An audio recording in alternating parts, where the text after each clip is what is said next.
You are listening to the Cycling Podcast at the Giro d'Italia in association with Rapha, the fastest clothing in the world tour, the home of cycling with character.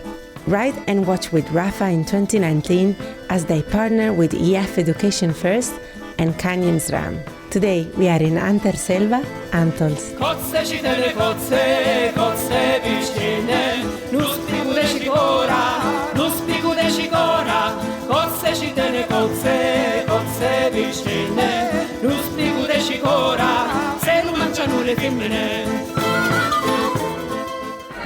music?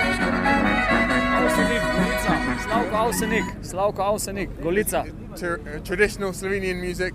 Yes. Yeah? Yes. Are you big Primoz fans? Yes. Yeah. The atmosphere, it doesn't seem to be. A few days ago, the Slovenian fans were full of hope.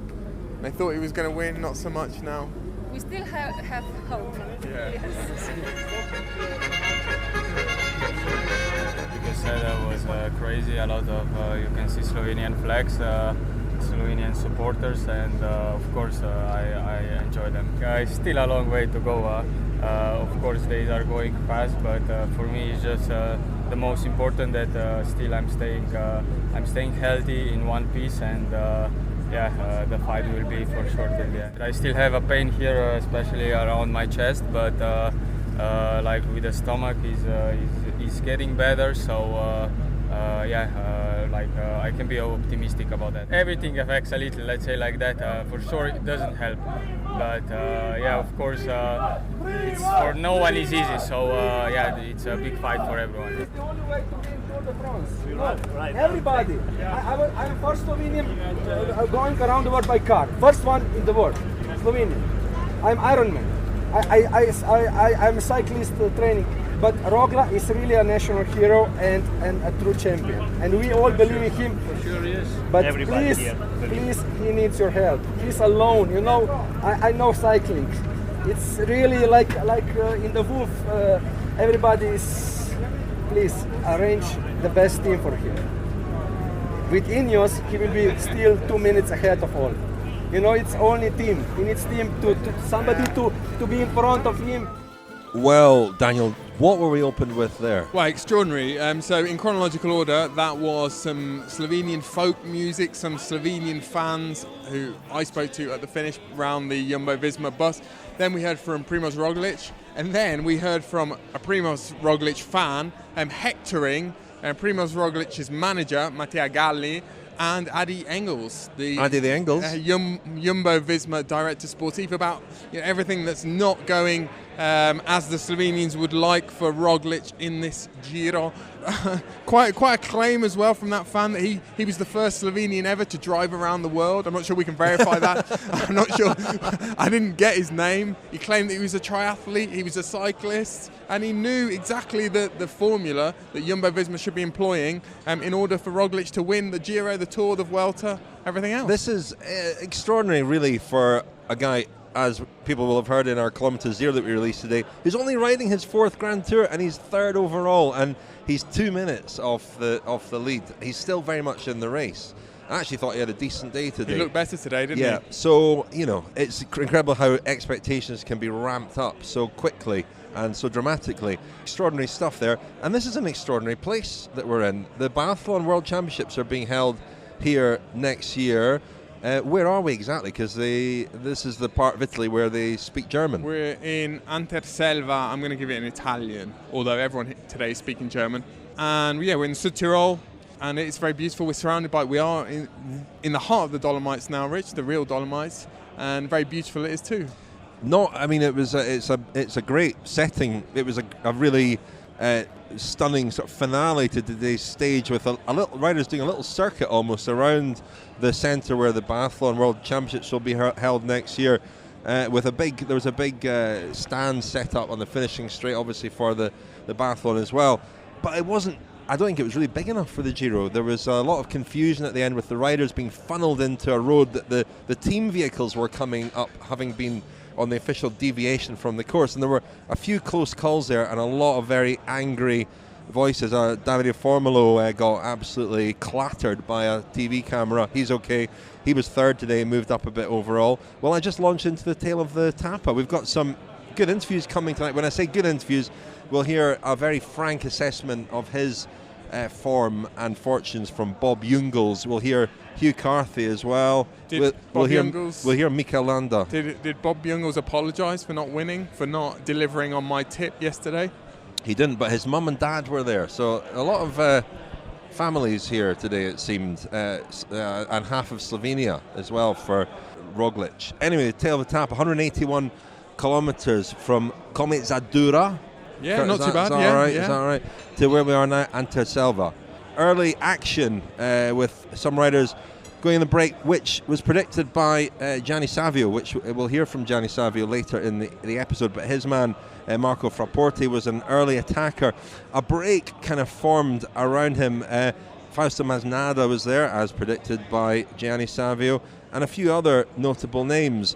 Eventually, there were 18 in the break. That was after Bob Jungels, Davide Formolo, Gianluca Brambilla, Chris Hamilton and Jan Bakelants bridged across, and that added some real horsepower to that move. And also a rider, Formolo, who is in the top 15 overall and presented something of a danger to some of the teams behind. We saw Team Ineos chasing to protect Pavel Sivikov's position. We saw Astana chasing as well at one point.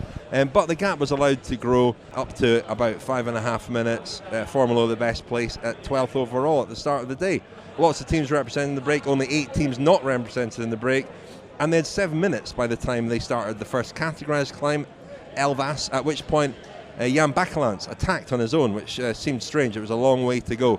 8 riders emerged at the front. There was a bit of action behind him. Jungels bridged across to that leading 8th, and it became 10 eventually. From that group, Valerio Conti attacked very early. Now, do you remember in 2017 we were in this area, Pierre Roland won the stage, Conti was in that move too, and it looked very strong, finish. And he just kept attacking, and I felt that tactically he kind of messed that one up, and he did so again today. Jungels' efforts were wasted as well because the two groups came back together, so we were left with the original breakaway, at which point, just as they climbed out of the valley and began to climb towards the finish, Nans Peters attacked. Now, he was in the white jersey early in the race, wasn't he, his best young rider. AG2R rider. I did an interview this morning with his teammate Larry Warbasse about the fact that they hadn't won a stage at the Giro since 2011. But lo and behold, Nans Peters, one of the least fancied riders in that group, I would have thought, rode away, built a lead of a minute, and won the stage. A surprise, really, considering some of the riders who were behind him. One of whom was Esteban Chaves, who went off in pursuit and finished second on the stage. Formolo was third. Masnada was fourth. And behind there was a bit of action as well when Mikel Landa attacked, and that put some pressure on Roglic and Nibali.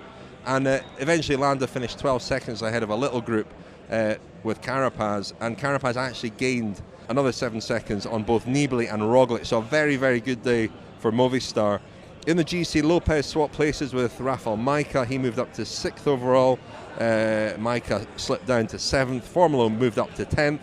And the former pink jersey, Jan Palance, moved out of the top 10. Arnaud Demar remains in the points jersey. Lopez is the best young rider. And Giulio Ciccone Lopez is the best young rider. Lopez? Spider-Man. Another really good performance by him. Ciccone is top climber with what looks like an unassailable lead. He has 229 points to Carapaz's 66. The fastest clothing in the World Tour, the home of cycling with character. Ride and watch with Rapha in 2019 as they partner with EF Education First and Canyon SRAM. Paul's got this incredibly strong visual identity and all these elements that you can use to design the product. So his stripes have become such a sort of well-known motif, and we've used a variation of stripes, and obviously for cycling it echoes back to all the different national champs and world champs kits, but done in a very Paul Smith way. So we just use a lot of that, and then there's the little quirky things that Paul always puts in, like his rabbit and little sayings and little hand-drawn elements. So it's actually it's a designer's dream, I think, to work with Paul on these kind of products. The things that I'm always attracted to are the very simple jersey, like the old Peugeot one that Tom Simpson used to wear, or a jersey where there's just one name on the front. That's what we try to do with this collection, is keep it simple, not over clutter, because obviously, especially club jerseys are so full of names because they need lots of sponsors. The double glazer and the local plumber and the whatever, so they've literally jammed full of clutter for your eyes. So I've always been attracted to the simple ones. So we heard there some more of the conversation between Sir Paul Smith and Simon Mottram, which we'll hear bits of all week, and that's in connection with the new range of Paul Smith designed RCC clothing. Very nice it is too. Have a look at it at rapha.cc. Just search for RCC, that's Rapha Cycling Club, Paul Smith. It's available in very limited quantities in the Rapha clubhouses in Amsterdam, Copenhagen, Hong Kong, London, Los Angeles, Melbourne, New York, Seoul, Taipei and Tokyo. I'm going to give another mention as well to an event coming up on June the 18th at White City House in London, Secrets of the Pro Peloton. At this event you will find out what really happens in the world of pro racing, the rumours, the scandals and the secrets. I'm hosting this event with Lionel Birney, and there'll be guests including a World Tour pro, a coaching colossus and a World Tour team manager. Go to rapha.cc and search for Secrets of the Pro Peloton. That's at 7 p.m. on June the 18th. It should be a great event, raising lots of money for charity, the charity being Ambitious About Autism. Rich, we've been joined by one of our favourite Epicureans on the Giro, Pier Maulini, photographer, veteran photographer at the Giro. Pierre doesn't speak perfect English, but he can tell us what he's eating. I am eating rice with a speck and... risotto? Risotto. Porro, I don't know what is porro in English. Leek. And a very interesting Tyrolese bread. Pierre, you always tell me what I have to eat in every region. In this region, what should I eat tonight and what should I drink? Drink Blauburgunder. Pinot Noir. Blauburgunder. It's best. And what about food? It's good, very good. Spätzle. Spätzle, Canederli. Canederli being the Italian version of Spätzle. 3 types of Canederli. Canederli with speck, Canederli with spinach, and the last Canederli with, I don't know, is Rapha Rossa. Rapha Rossa is... like a red cabbage? Yes. Perfect. Wonderful. Grazie, Pierre. My mouth is watering. My stomach is rumbling at the thought of that. So stage, Daniel, today, well, we thought there might be a bit of a truce called among the GC riders. Certainly we expected a break to go. You correctly predicted that Bob Jungels would be there to try and salvage something from the Giro, and he was. He was, Rich. It's just not working for Jungels, though, is it? He's quite tired, I think. I think he had a lot of racing in the early part of the year. He did the Cobble Classics. I think he started racing in January, and it just hasn't clicked for him at this Giro. And I just wonder what kind of conversations his team will have after this Giro, because he's got a lot of decisions to make about his future. He's sort of shunned the Ardennes Classics this year, where he's had success in the past. He did the Cobble Classics. It was great there as well, but he can't do everything, can he? No, and I mean, he was, really good. He won Kuurne, Brussels, Kuurne. He looked very good at the Tour of Flanders. And he's ridden well at the Giro before, and I think he came here with hopes of consolidating his status as a sort of top 10 GC rider here at the Giro. He's been way off that, and he was pretty annoyed at the finish when I spoke to him. It's good to be out front in the break today. No, it's been a pretty shitty day for me, to be honest. I was hoping to be there for the victory, and I wasn't, so not a good day. Was that effort to bridge across between the two groups maybe one that cost you? No, I just don't feel good, and that's it. Is that frustrating? Because I know you came to the Giro with big ambitions. It looks pretty frustrating, yes. And do you put that down to your classic season, or what do you put it down to? If I had a reason, it would be too easy. I think at the moment I'm trying to get over it, and trying to do my best every day, and getting a setback every day again is not easy, but keep fighting. So that was Bob Jungels, not in the best of spirits. They're having an unusual time of it. De Koning Quickstep having not won a stage. Did you grind his gears a bit there, Rich? I didn't feel so. He's very professional. He didn't need to stop and talk. He was on his way down to the hotel, and he actually stopped in order to talk. So he was happy to talk. I don't think my questions were that bad, really. I'll listen to them later. I haven't listened to them. Okay. I know what he said in response. I did. Anyway, he was a guy in the break that you thought, has the class and the ability to win from that group.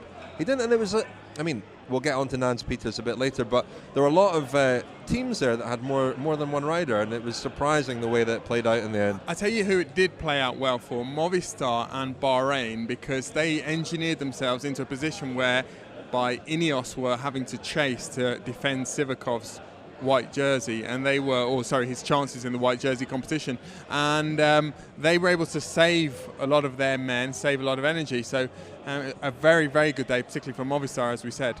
And I'm talking out my hat because there weren't a lot of teams with two riders there. Actually, when I actually study the makeup of the group, CCC had a couple of riders there, but really there was quite an even spread of teams.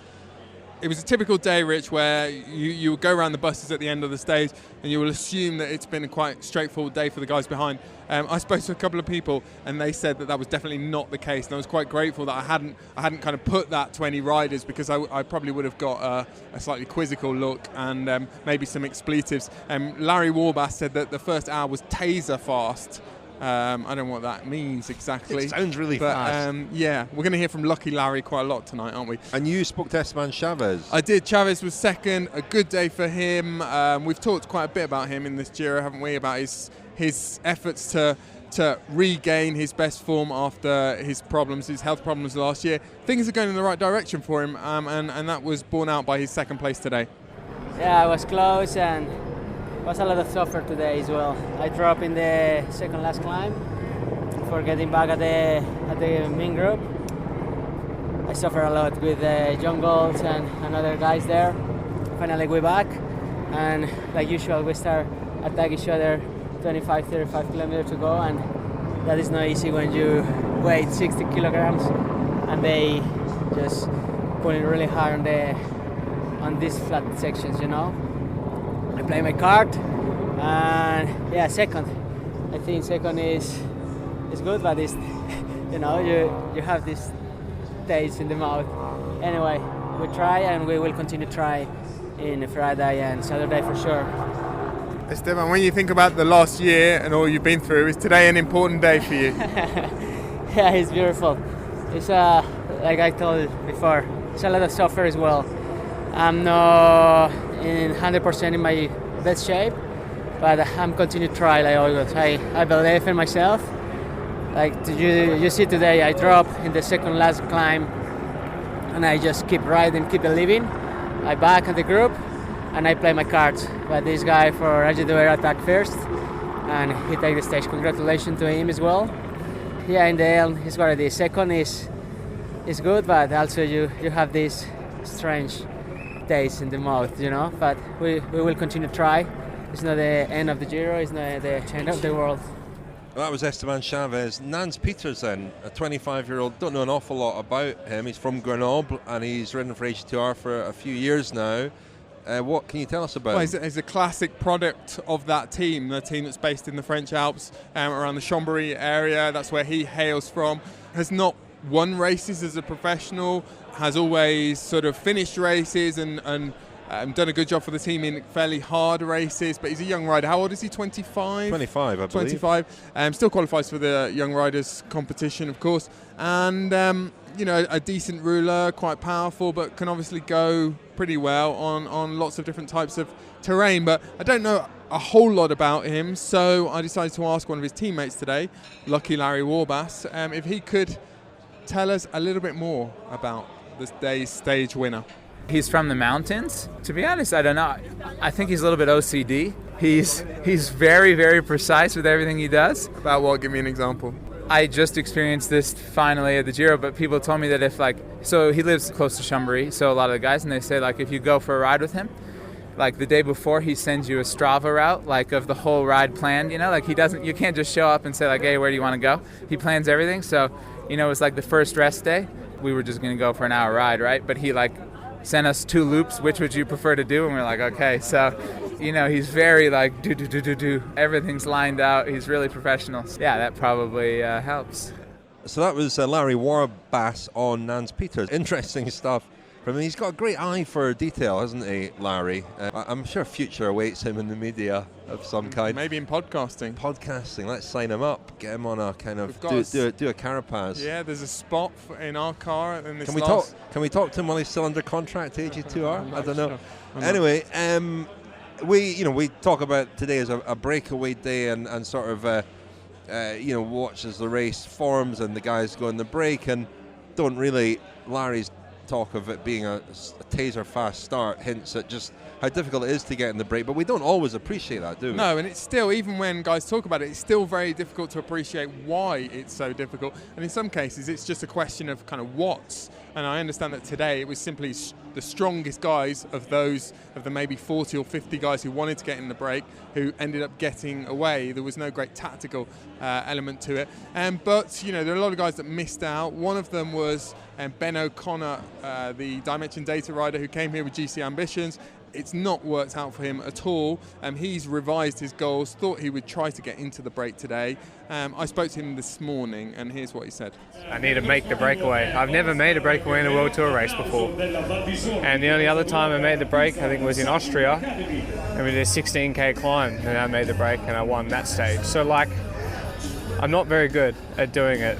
Today will be interesting to see if I can actually do it for once. How about just try and follow someone who you do know is really good at getting in breakaways? Just stay on Thomas de Gent's wheel, or yeah, him or Plaza would be absolutely perfect. So that's where my eyes are today.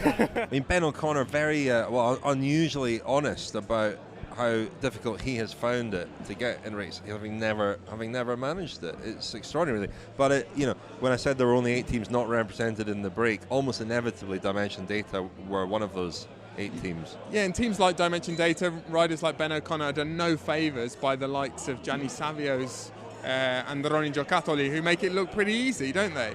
And it's difficult for us to ascertain, figure out why that is really. I mean, we sort of half jokingly, we talk to Gianni Savio most days, and he tells us about how he has 4 riders helping his other riders to get in the breakaway. Exactly what that looks like and what form that work takes is quite difficult to sort of understand sometimes, but it seems to be working for them, and it's not for other teams. Chute à l'arrière du peloton, cycling podcast team car at the back of the pack, please. That's Seb Piquet, the voice of race radio at the Tour de France, to remind us to tell you that this episode of our Giro coverage is sponsored by Cyclist Magazine. Now, all of our listeners can get 3 months of Cyclist Magazine for just £1 per issue, so that's £3 for 3 monthly copies of the magazine, a huge saving on the usual price, and those magazines can be delivered to your door, or you can access the digital package. You can read at least one article written by Richard Moore of the Cycling Podcast. What have you written about in this month's edition of Cyclist, Rich? An article headlined The Losing Game, and it's about underperforming teams. Focus really on Dimension Data and a bit on Katusha Alpecin as well, but Bahrain Merida deserve dishonourable mention for just underperforming. Why are those teams struggling so badly when some teams, Bora Hansgrohe, for example, who are on fire here again at the Giro, seem to be able to win with multiple riders, and it's a puzzle that I wanted to try and solve. And I spoke to Jonathan Vottes of EF Education First for the article, because he's been in that situation for a few years with his teams before they were taken over by EF Education First, where they really seem to be in a hole.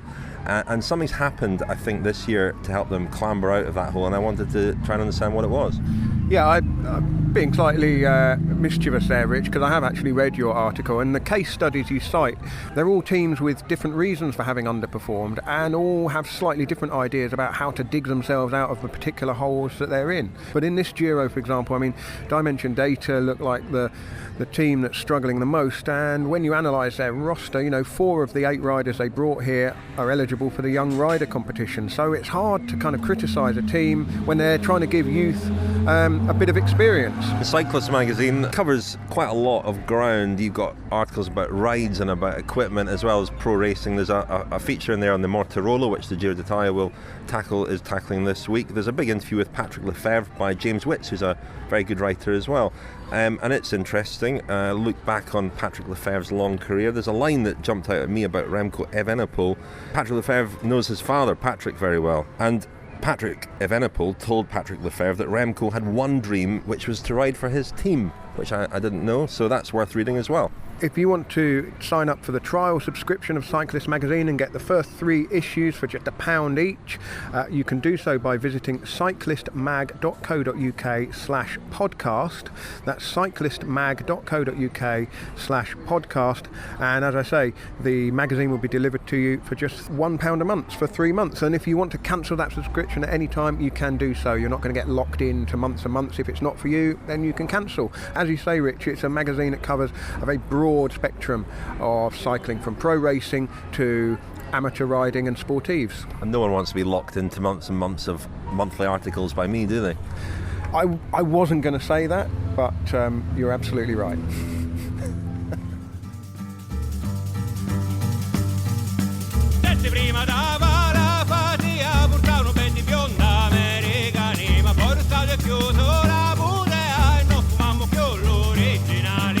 Today, as yesterday, the same, because I think that sure will be a breakaway.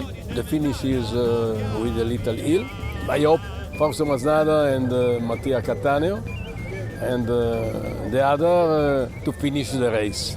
And maybe because in the breakaway, all people must try to enter in the breakaway. And so maybe that Gavazzi will be in the breakaway, maybe. Ventrame will be in the breakaway. We will see. Gianni, one more question. You're a big football man. My team tonight, Arsenal, are playing the Europa League final against Chelsea. Are they going to win? Today with Chelsea. Arsenal or Chelsea, who wins? Yes, I don't know. Also, if the trainer of Chelsea is Sarri, very difficult, because I think that Chelsea have a very good player. But when one team play against other team who may be stronger, your team will make the best in the match. Well, Rich, sorry, that was very self-indulgent there, me asking Gianni Savio about the Europa League final tonight, Arsenal-Chelsea. I know that Gianni's a massive football fan, but I couldn't quite figure out what his prediction actually was there. He sat on the fence with that one, didn't he? I don't know. I think he had a quite profound point that he was trying to make, but I'm not sure what the point was. Anyway, he called it pretty accurately in terms of the breakaway today. And, you know, the point you make about his rider's ability to just get in the breaks day after day is a really good one. We do take that for granted, and it's not as easy as it sometimes looks. And we saw a bit of a skirmish among the GC guys today as well, behind Landa, again looking kind of frisky, and he's in this position yet again of being the number 2 on a team with a guy in the jersey, and he's clearly in form. There's more days to go and more climbs to be ridden, and Landa could still have quite a say on this race. And I spoke to him at the finish. Saw you attack there. Was that just a case of you feeling good, or was there a plan there to maybe make Roglic do a bit of work behind? Yes, we are two leaders, no, in the same team. We will use that not to make the contenders work. And how are you, for you personally, are you still looking at maybe getting the podium, or do you think the race could still change again over the next few days? It's true that I would like to be at the podium, no, but I don't want to risk the Maglia Rosa of Carapaz, so I have to take care and go day by day. Are you feeling good though? Yeah. We've seen you on the attack a lot. Do you feel quite confident for the next few days? Oh, it depends. No, it depends of me. We are defending a leadership, so I can say that I can't attack. You've been in this position a lot though in your career, haven't you? When you've had the jersey in your team and you've been strong as well. Is it frustrating, or is that just the way the sport is? It's just the situation. No, if I will do a better time trial, maybe the situation was different, no? But we arrived like this to this week, and that's all. And Carapaz is impressing you? Yeah, we saw him last year that he was very strong, and this year also. No? Well, Landa there, Daniel, said an interesting thing I thought about. I asked him about this pattern in his career of being in great form but having a teammate ahead of him in GC, and that really puts him in this bind. And he kind of put his finger on his time trialing. He said, if I could time trial better, I'd be in a better position. It kind of does boil down to time trialing, although Carapaz also gained time early on in this race. But that's the thing that has left him sort of languishing behind a teammate, and it almost doesn't matter how strong he is in the climbs because he's limited in what he can do. Yeah, and he's a small guy. Okay, we see him push these massive gears in the mountains, including today. I mean, today, if you'd seen that final climb, you would have said that's a power climb, and it's a climb for a big guy, someone who's going to push a big gear. I mean, I don't know how many guys were sort of in the big ring going up some of that climb, but Landa is a guy who pushes massive gears on climbs.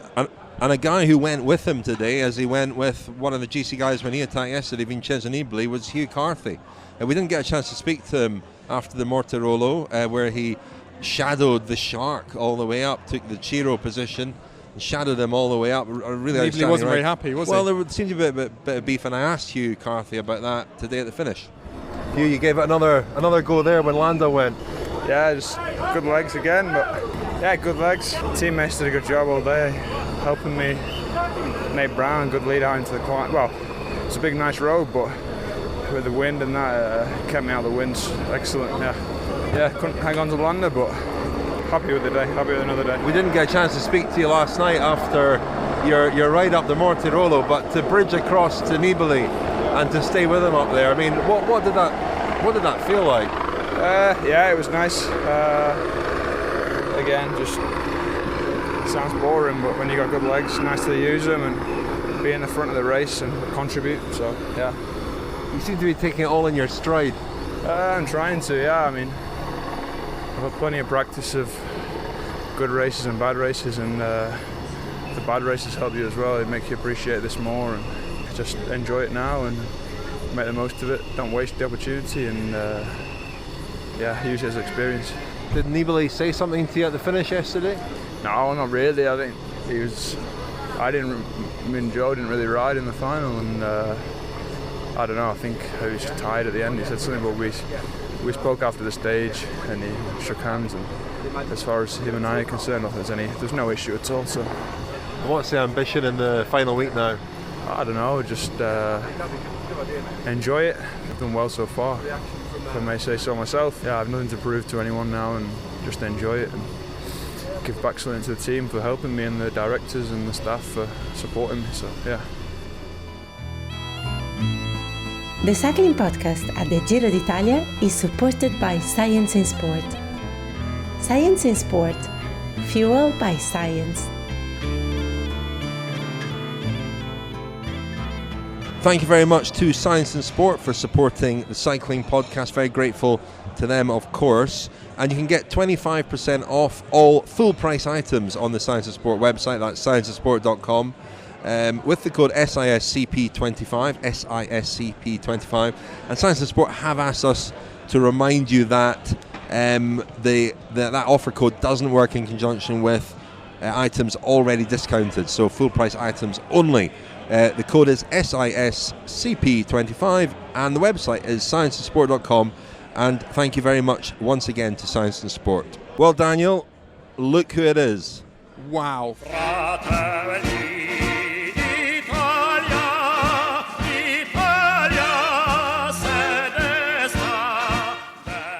Ciro, I thought of you this morning. I think of you most mornings, but particularly this morning because we were in Val di Sole. What is the link between Ciro Scognamiglio and Val di Sole? Well, the only possible link, I think, I like a lot of apples. And there is... How do you like them apples? Yeah. Ciro, it's where the football club of your heart spend their summer holidays. They don't go to the beach, they go to the mountains. Exactly, and it's true. And the problem is that normally Naples spend the month of July here in this place, and in the month of July, you know, I'm really busy, and you can easily understand why. Yes. But talking of mountain retreats, mountain training camps, are you being banished to the Passo San Pellegrino with the Shark this year? Because Nibali often goes up into the Dolomites before the Tour de France. You have to go. You don't like going. Are you going this year? Yeah, I mean, my problem with Passo San Pellegrino, I mean, it was maybe one of the worst days of my life. 7 years ago, dear listeners, I go following a training of Vincenzo Nibali and Ivan Basso, 6 hours and a half. I mean, they by bike, me in the car with the coach of Vincenzo Nibali, Paolo Slongo. So this means a nightmare. So from that moment, I have a tactic. Before taking my holidays in June, I asked to the Shark, Vincenzo, when are you going to Passo San Pellegrino for your training camp? And so in the same period, I take my holidays. And it works. Well, Ciro, Daniel and Brian were far too busy ganging up on you last night to really ask you about the Shark and how he's getting on. He seems in fantastic form on the bike. What's his form like off the bike? I mean, not bad. Also this morning, I mean, it was really friendly, more open than usual, but certainly after the stage of today, in the final, he lost 19 seconds. Mikel Landa and 7 seconds to Carapaz, was not really satisfied. I mean, he told that, I mean, his hotels is 1.5 km from here, so I had the possibility to go there. I'm coming back now, so I can say immediately it's a sensation, not his best day. I mean, after some days of attacking in the last climb today was not at his 100%. Ciro, you know him very well and you speak to him a lot. Do you get the sense that he feels this is his last chance in a major tour? Yes, I think so. This could be his very last chance, because we have to consider that in next year and in 2021, but especially next year, he will try, in my opinion, he will focus more on trying to get a great victory with the Italian national team. You know, he lost some occasion in the past when he arrived fourth in the World Championships in Florence, or in the Olympics in Rio when he crashed, and maybe in that occasion he could have taken the podium, but I don't know which color the medal, but he was really well placed. And so his priority, in my opinion, in 2020 mainly will be Olympics and the Worlds in Switzerland that are very tough. So I agree that this can be maybe his last chance to win a Grand Tour. And who will he be riding for, do you think, next year? Sorry? Which team? Do you think he'll move teams? Certainly it's not official yet, but I think that the solution for his future should be Trek Segafredo for the next 2 years. Not sure 100%, but I have this sensation. Talking about transfers, Ciro, you wrote this morning that Carapaz was probably going to go to Ineos. I heard a few people talking about this at the start today. They think it's a done deal. Was there any reaction to your story from Movistar, from Carapaz, from his agent? His agent, you know, is Italian. Giuseppe Acquadro, il pasticcere. Exactly, from Piemonte. And, he told me that there are several offers for Carapaz. He told me that there is mainly a big French offer, an offer from Carapaz from Arkea Samsung that wants also to sign Quintana. Also, Quintana is assisted by him. But in this case, I think that the Ineos solution is the most likely, without any doubt. And we think they're going to pay a buyout clause, don't we? Well, I think he's under contract for next year with Movistar. I think Ineos are going to pay a normally a should buyout be like clause. that. About this, I really don't understand, because some people say that he's out of contract. Some others say that he's as still a contract. But in any case, I think that the Ineos solution should be the most likely. And also we can point out that Ineos should keep all his leaders. I mean, Chris Froome, Geraint Thomas, Mika Kwiatkowski and Egan Bernal, normally they should remain with Ineos. Boom. Well, there goes Ciro, Daniel scurrying off. We're trying to finish early tonight, aren't we? I think there's an agenda here. There is an agenda, Rich. Kick off in a couple of hours. Big night for me. Tomorrow, Rich. Sorry you can't be in. Where is the game happening again? Baku, in Azerbaijan. Just extraordinary. Azerbaijan featured in our Kilometre Zero today, didn't it? Yes, Primoz Roglic one. It did actually. Yeah, it's been tough being here. I mean, given that Lionel was given special dispensation to leave for football matches, there were 2 football matches I really wanted to see this week. There was one, Union Berlin got promoted to the Bundesliga, and they were in the playoffs, and I was gutted to miss that. And Arsenal tonight. Anyway, Rich. Well, you weren't going to go to Baku, were you? Well, I don't know. I'm sure the podcast budget could stretch to a business class return flight. Anyway, tomorrow, Rich, it's a day for the sprinters. Which sprinters are left? Arnaud Démare. I spoke to Arsenal fan Ackermann. Marco Haller this morning. He was trying to rest up a little bit today to try to sprint tomorrow. Yeah, I spoke to Dirk de Mol about him back at Paris-Roubaix, and he said, Marco's got the ability to win races and he can sprint. He just doesn't have the confidence, he said, to try and win races. So maybe we'll see him tomorrow, because there aren't a lot of sprinters left. I mean, it's Ackermann and Démare, and that's about it. And does that mean that there might be a chance for a breakaway? Because there's a lot of responsibility on those 2 teams. And Bora Hansgrohe have other things going on here as well, with Mike and Formulo. Yeah. Francis de Gea, I think, have kept their team together through the mountains so far. So they've got a pretty strong there. Their second row will be on the front of the bunch, trying to set it up for Démare. More importantly, Rich, tomorrow we're going into Prosecco country. We're going into Tiramisu country. I don't know whether you want to have a reenaction of last year's Tiramisu World Cup. I'll certainly eat some tiramisu. Happy to do that. Yeah. Happy to do that. Just before we go tonight, a quick thank you to some of the friends of the podcast. We keep forgetting to do this. We're going to try and do it every night before the end of the Giro, get through a few more names. We're very grateful to you all for your support. You can become a friend of the podcast at thecyclingpodcast.com. That gets you all our exclusive friends specials. Tonight's thank yous are to Stephen Rose, Niall Cooling, Andrew Thornton, Kim Shortreed and Felicity Taylor. And David Robinson. Apparently there are 2 of you, we think. Jonathan Sage, James Baker and Jochen Quindel.